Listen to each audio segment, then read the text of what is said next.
Halo semuanya, perkenalkan nama saya Yohana. Saya adalah seorang apoteker.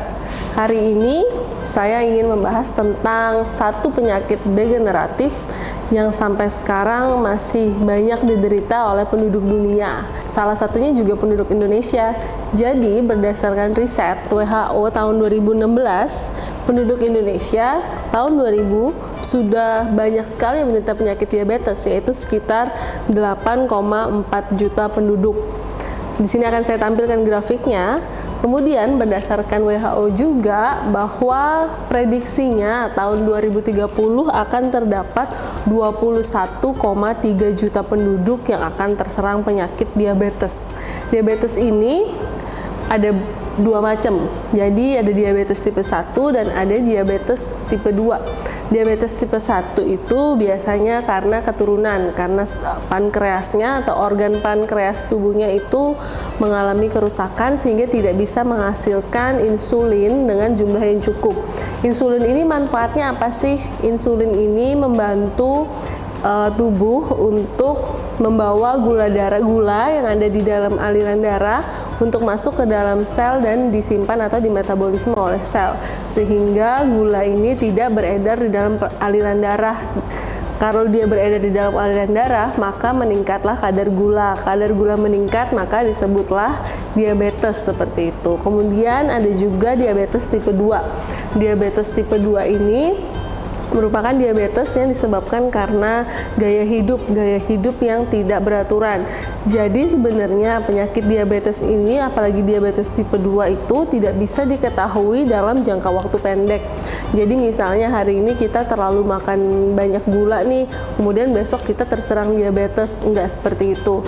Jadi kalau misalnya diabetes tipe 2 ini dapat kita ketahui dengan cara kita melakukan uji atau berdasarkan hasil observasi dokter gitu. Jadi kita harus ke dokter akan melakukan beberapa observasi sehingga menyatakan kita diabetes tipe 2. Dan ini akan bisa diketahui sekitar 10 sampai 20 tahun mendatang. Jadi kita menjalankan gaya hidup yang buruk ini selama 10 sampai 20 tahun, kemudian barulah diketahui bahwa kita mengalami diabetes tipe 2 gitu.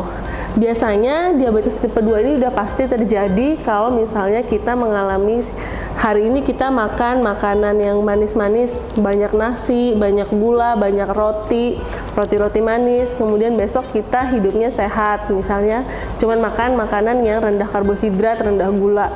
Jadi berselang hari gitulah, jadi hari ini kita makannya jelek, besok makannya baik, besoknya jelek lagi, jadi kadar gula darah kita naik turun gitu. Jadi apabila kita sering mengalami pola hidup yang seperti ini, kadang naik kadar gulanya, kadang turun kadar gulanya, inilah yang bisa menyebabkan diabetes itu muncul setelah 10 sampai dengan 20 tahun gitu.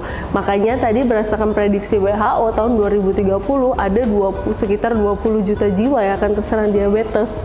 Jadi bagaimana sih cara kita untuk membantu mencegah adanya diabetes ini? Untuk tubuh kita sendiri dulu, bagaimana sih kita mencegah diabetes ini? Di sini saya ada satu produk namanya VitaBalance. VitaBalance ini sih saya baca dari kandungannya ya. Jadi kandungannya itu menurut saya itu bisa membantu untuk mencegah terjadinya diabetes gitu. Pertama, ada kandungan dari chromium yeast powder. Ini kandungannya sangat menarik sekali. Chromium yeast powder. Yeast ini adalah ragi yang biasa kita gunakan di dalam pembuatan roti. Kemudian kandungan yang kedua adalah vitamin B6 powder. Kemudian kandungan yang ketiga adalah manganese yeast powder, kemudian selenium yeast powder dan rice bran powder. Di sini kita akan membahas satu-satu. Saya sudah ada research nih tentang kandungan-kandungan yang tadi ada di dalam VitaBalance. Kandungan-kandungannya yang pertama tadi adalah chromium yeast powder.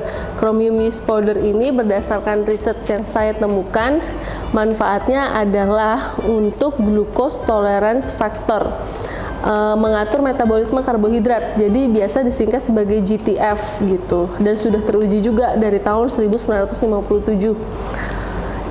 Kemudian manfaat lainnya bisa untuk meningkatkan penyerapan glukosa dan meningkatkan efisiensi insulin gitu.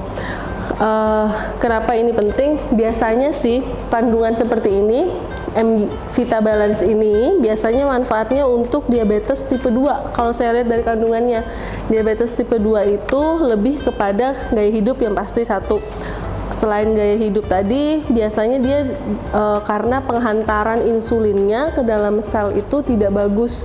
Jadi insulinnya itu menghantarkan gula darah tadi ke dalam sel itu tidak dengan sempurna. Jadi dia gula darah dan insulin ini tidak bertemu, lewat aja gitu.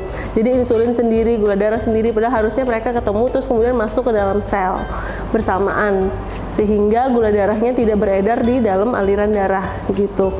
Jadi kalau diabetes tipe 2 berarti kesimpulannya adalah disebabkan karena penghantaran insulin itu tidak bagus. Nah, sedangkan di sini kandungan dari Vita Balance adalah chromium yeast powder. Chromium yeast powder ini manfaatnya untuk meningkatkan penghantaran insulin ke dalam sel menjadi lebih baik gitu. Jadi sudah satu nih, tadi sudah solusinya udah ketemu. Kalau misalnya insulinnya nggak bisa menghantarkan dengan baik untuk diabetes tipe 2, kemudian adalah Vita Balance yang mengandung kromium bisa membantu untuk menghantarkan gula darah ke dalam sel menjadi lebih bagus dengan insulinnya gitu. Kemudian kandungan yang kedua ada vitamin B6 powder. Jadi vitamin B6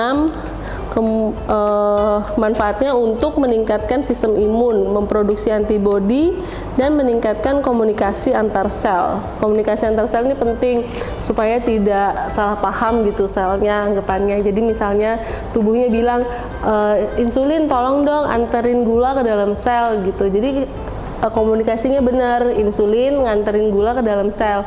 Kalau komunikasinya nggak benar berarti insulin ini nggak bisa nangkep gula, jadi komunikasinya lost contact gitu. Jadi kita perlu komunikasi antar sel. Kemudian kandungan yang ketiga, manganese yeast powder, fungsinya untuk aktivator enzim sistem metabolisme. Jadi sistem metabolisme karbohidrat kita menjadi semakin baik.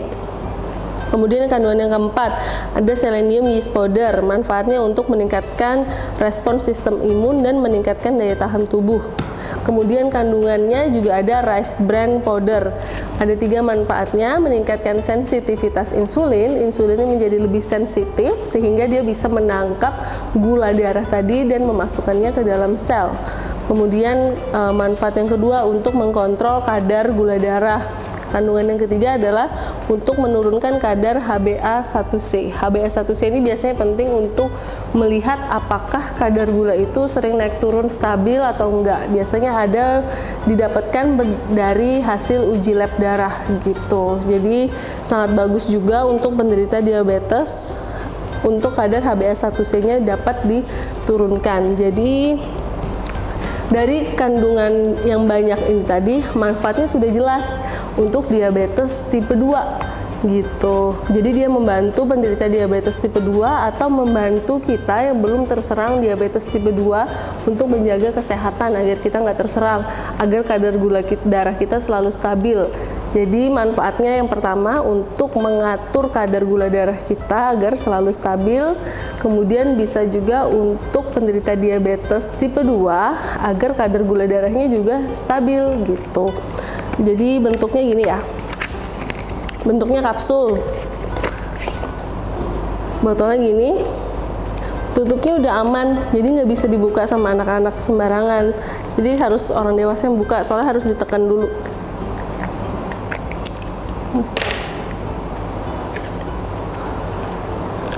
Bentuknya kapsul gini. Cara minumnya di kemasan ditulis bahwa bisa diminum 1 kapsul pagi hari dan 1 kapsul malam hari. Dapat diminum sesudah makan ataupun sebelum makan. Vegetarian juga bisa minum karena kapsulnya terbuat dari tumbuh-tumbuhan. Gitu. Terus ini yang penting dilakuin ya. Jadi kalau misalnya sudah terserang diabetes itu biasanya sih kadar gula darah itu harus selalu stabil kan. Kemudian penderitanya juga minum obat. Jadi kalau sudah minum Vita Balance sebaiknya obatnya juga tetap masih diminum, jangan ditinggalkan obatnya. Jadi kalau sudah kena diabetes, obat tetap diminum, kemudian dikasih jeda waktu 1 jam sampai dengan 2 jam baru mengkonsumsi VitaBalance. Atau sebelum makan konsumsi VitaBalance, makan kemudian konsumsi obat. Pokoknya obatnya nggak boleh ditinggalin dulu gitu. Jadi tetap harus minum obat, kemudian konsumsi VitaBalance ini untuk membantu menstabilkan kadar gula darah tadi. Bagaimana sih cara kita tahu kadar gula darah kita berapa? Karena penting juga untuk kita mengetahui kadar gula darah kita berapa apabila kita sudah terserang diabetes. Karena apabila sudah terserang diabetes, kemudian kadar gula darahnya itu tinggi, kemudian tiba-tiba menjadi anjlok atau rendah, itu bisa menyebabkan pusing, kemudian pingsan. Jadi kita tetap harus menjaga kadar gula darah kita tetap stabil gitu.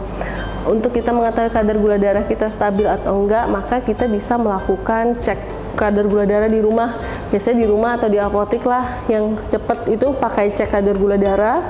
Jadi sebelum kita mengkonsumsi VitaBalance, 1 minggu sebelum kita awal kita mengkonsumsi VitaBalance, kita cek kadar gula darah kita. Misalnya kita cek kadar gula darah kita pagi setelah bangun tidur, kita cek kadar gula darah. Kemudian 1 minggu kemudian setelah konsumsi VitaBalance, kita cek lagi kadar gula darah kita di waktu yang sama, yaitu pagi sebelum sesudah kita bangun tidur.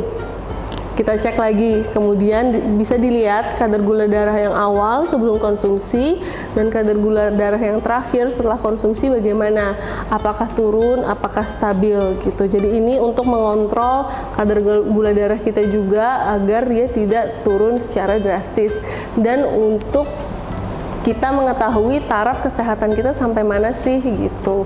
Untuk konsumsi obat bisa dikonsultasikan dengan dokter. Apakah saya masih harus melanjutkan konsumsi obat diabetes ini atau enggak ketika saya sudah konsumsi VitaBalance. Semua harus berdasarkan observasi dokter dan keputusan dari dokter. Tidak bisa diputuskan sendiri karena semua harus ada hasil observasi dan laboratorium dari dokter itu sendiri. Jadi terima kasih, sekian video dari saya.